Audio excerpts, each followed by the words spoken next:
오늘은 잠이 안 올 것 같고 마음을 좀 안정시키고 인내하고 싶다는 생각에 이 밤에 콩나물을 다듬고 있습니다. 오늘 사건이 있었어요. 오늘 아침에 휴대폰 문자가 하나 왔어요. 내용은 콘텐츠 이용료 결제에 실패를 했다. 내용을 자세히 보니까 제가 50만 원 한도가 걸려 있는데 이미 43만 2,700원 결제를 해서 더 이상 결제가 안 된다고 떠 있는 건데, 제가 유료 결제를 이번 달에 이용한 적이 없거든요. 근데 언제 43만 2,700원이나 결제했나 싶어서 자세히 봤더니 애플에서 결제를 했다는 거예요. 그래서 상세 내역을 찾아보니까 대박입니다. 게임 현질로 43만 2,700원 결제가 된 거예요. 너무 놀랐죠? 그리고 생각했어요. 이게 어떻게 된 일이지? 그래서 그 내역을 자세히 보니까 두 개의 게임에서 현질을 계속 했더라고요. 날짜를 보니까 최근 일주일 동안 매일 결제를 해서 오늘로 43만 2,700원 누적이 되었더라고요. 그리고 다시 생각했어요. 어떻게 현질을 했을까? 예전 같았으면 화도 나고 그랬겠지만 인생 2라운드를 살기로 마음먹은 지금은 짜증내서 무엇하고 화를 내서 무엇할까? 그건 나한테 하나도 도움이 안 되는 거라고 생각이 드니까 감정 소모를 먼저 하기보다 그냥 어떻게 이 상황을 극복할까에 대한 생각을 해야겠다는 마음을 먹게 됐고, 그래서 상황 파악을 하기 위해서 아이랑 대화를 시도했어요. 상황은 이렇습니다. 저는 초등학교 다니는 꼬맹이를 키우고 있어요. 요즘 초등학생들도 스마트폰을 사주잖아요. 근데 저는 스마트폰은 아직 이르다는 생각이 들어서 키즈폰을 사서 전화하고 문자만 사용하도록 하고 있거든요. 이것도 사실 학교 끝나고 바로 학원을 가는데 잘 갔는지 연락하기 위해서 사준 거예요. 그러다 보니까 키즈폰으로는 게임을 할 수가 없거든요. 근데 요즘 초등학생들도 게임을 하고 유튜브 보고 이렇게 하니까 어떡할까 하다가 제가 예전에 쓰던 아이폰을 공기계로 만든 다음에 와이파이를 연결해서 집에서만 하루에 1시간씩 게임을 하게 해주고 있었거든요.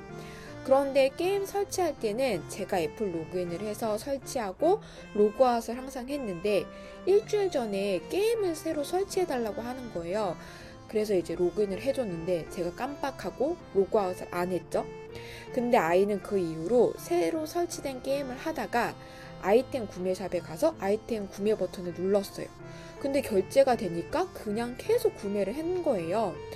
근데 결제가 되었다고 이제 알림이 뜨니까 그때 엄마한테 이야기를 했어야 되는데 이야기를 안 하고 계속 그냥 한 거고, 그러다가 결국 43만 2,700원까지 결제가 된 거죠. 이야기해보니 아이는 자기가 잘못한 것을 인정을 했고요. 결제를 처음 했을 때 저에게 말했어야 했는데 말 안 하고 계속 하니까 이렇게 된 거라고 하네요. 지금 이거는 현실 상황입니다. 저는 TV에서만 보던 일이 저희 집에서 일어나서 너무 놀랐고, 그래서 막 화도 안 났어요. 너무 놀라서 화도 안 나더라고요. 왜 아이들이 게임하면서 엄마 아빠 폰으로 몇백만 원, 몇천만 원 막 결제한다는 뉴스를 볼 때 너무 안타까워 했거든요. 근데 그 일이 바로 저희 집에서 일어난 거죠. 너무 놀라서 화도 안 나고 어떻게 해야 되나 하고 멍 때리고 있는데 옆에서 듣고 있던 신랑이 막 화가 나서 애를 데리고 방으로 데려가더라고요. 그리고 한참 동안 안 나왔거든요. 저는 한 번 실수는 그럴 수 있다고 생각해요.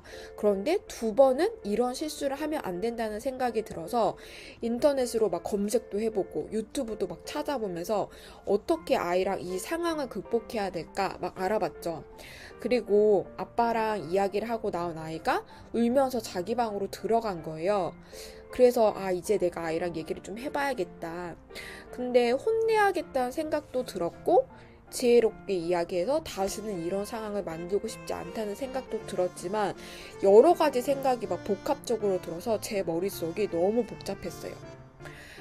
근데 이런 생각이 들었어요. 이번 일로 게임을 못하게 해야 할까? 근데 게임을 하고 안 하는 게 중요한 게 아닌 것 같다는 생각이 들었고, 또래 친구들이 게임을 다 하고 그러는데 이걸 못하게 할 수는 없는 것 같더라고요. 그래서 그럼 게임을 몇 시간 하는 게 적당할까? 적게 하도록 해야 될까?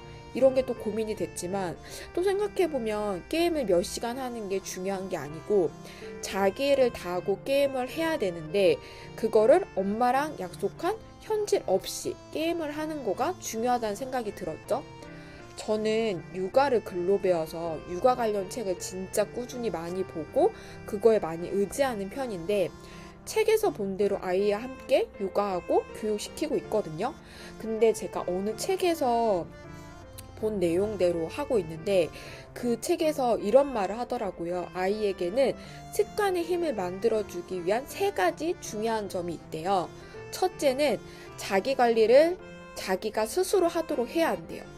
잘 먹고, 잘 자고, 잘 씻고 이걸 아이 스스로 잘할 수 있도록 습관을 만들어줘야 된다는 건데 왜 학교 다녀오면 일단 손부터 씻게 하고 옷을 갈아입고 간식을 먹고 학원을 가고 학원을 다녀온 다음에 또 손을 씻고 숙제를 다 하고 밥을 먹고 나서 게임을 하도록 외출하고 들어오면 꼭 손을 씻도록 하는 습관을 만들었는데 이 루틴을 계속 만드는 게 중요하다고 합니다. 두 번째는 가족 구성원으로 아이의 역할을 만들어줘야 한대요.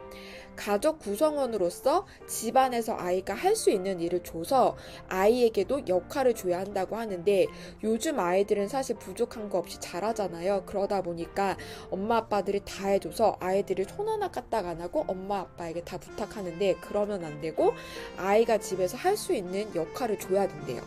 그래서 저희는 신발 정리랑 소파 정리, 소파에 이제 쿠션이 막 널브러져 있으니까 그거를 정리하는 걸 시키고 있고 여행 가거나 뭐 나들이 가거나 외출했을 때 지도를 보거나 뭔가를 챙겨야 되는 거는 항상 아이 담당으로 하고 있어서 어디 가면 아이가 스스로 지도를 보고 찾아서 이쪽으로 가야 된다, 저쪽으로 가야 된다 이런 거 얘기하는 걸 아이에게 시키고 있는데 이게 정말 중요한 게 학교에서 좋은 일이 있을 수도 있고 안 좋은 일이 있을 수도 있는데 안 좋은 일이 있을 때는 집에 왔을 때 자기 역할을 자기가 잘 해내면 아이의 멘탈이 흔들리지 않고 잡아줄 수 있대요.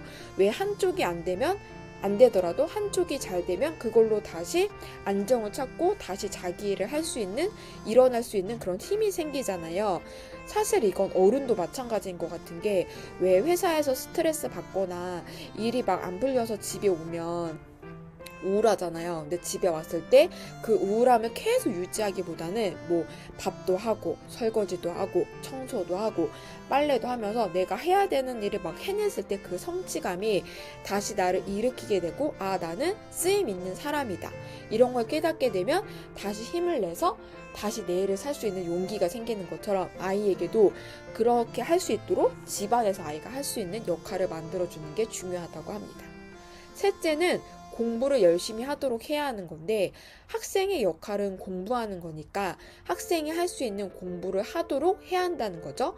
학교에서는 친구들하고도 사이좋게 지내고 선생님 말씀을 잘 듣고 숙제도 잘하는 이 자기 역할을 다 할 수 있도록 또 시험을 본다면 시험을 앞두고 시험 공부를 열심히 해서 시험을 잘 볼 수 있도록 그렇게 자기 역할을 잘 할 수 있도록 만들어주는 거 이게 되게 중요하다고 해요.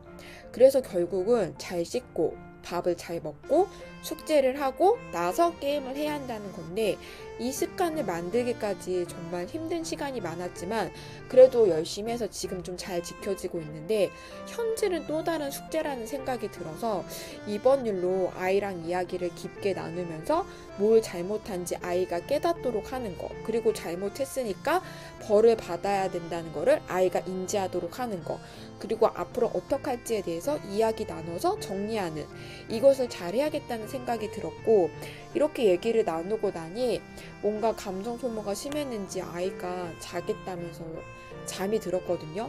근데 저는 그런 생각이 들었어요. 이러다가 현실에 또 중독이 되면 어떡할까.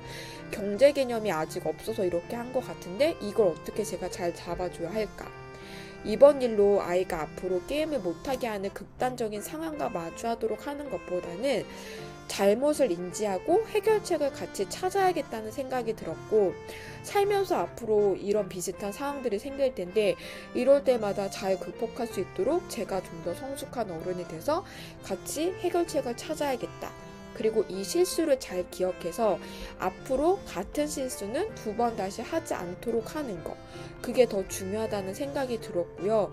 물론 저도 앞으로 더 세심하게 관찰하고 제어를 할 거지만 아이 스스로도 맺고 끊고가 적당해야 된다는 생각이 들어서 이 상황을 잘 극복해서 슬기롭게 대처해보고 싶습니다. 처음에는 화도 좀 나고 여러 감정이 복합적으로 막 생겼거든요. 근데 또 이게 다 무슨 소용인가라는 생각이 들어서 멍 때리게 됐고, 약간 그런 감정이 계속 복합적으로 들었는데, 콩나물을 다듬으면서 저런 생각을 하면서 멍 때리다 보니까 마음이 좀 안정된 것 같아요. 저는 머리가 복잡할 때는 항상 이렇게 콩나물을 다듬는 습관이 있어요. 머리가 복잡할 때 항상 이렇게 콩나물을 다듬게 되면은 멍 때리게 되면서 뭔가 좀 마음이 안정이 되더라고요. 그래서 제가 머리 복잡할 때는 맨날 콩나물을 다듬으니까 콩나물 반찬 항상 먹게 되는 것 같고, 이건 뭐랄까, 저만의 감정 컨트롤 방법입니다. 그리고 또 이런 생각도 들었어요. 암에 걸렸을 때는 병을 이겨내기 위해 하루를 다 쏟았거든요. 그런데 지금은 이런 일로 감정 소모하는 게 힘들고 어려운 문제를 푸는 것처럼 막 힘든 생각이 들지만, 또 너무 한편으로는 감사한 게 아이 엄마로서 제가 고민하고 아이를 위해서 생각할 수 있고 뭔가를 해줄 수 있다는 거, 이런 시간이 저에게 주어졌다는 게 제가 병을 잘 이겨내고 치료를 잘 받아서 가능한 거라는 생각이 들어요. 치료받을 때 저를 위해서 또 가족을 위해서 잘 견뎌야겠다, 꼭 나야겠다는 생각이 들었는데, 치료를 잘 견뎌내다 보니 아이 엄마로서 제가 할 수 있는 일이 생겼다는 게 또 감사하다는 생각이 들었고, 그렇지만 이런 일은 좋지 않겠지만 이 감사하는 마음을 갖고 앞으로 몸도 마음도 건강하게 잘 이겨내야겠다는 생각이 들었습니다. 그럼 오늘도 제 이야기 들어주셔서 감사합니다.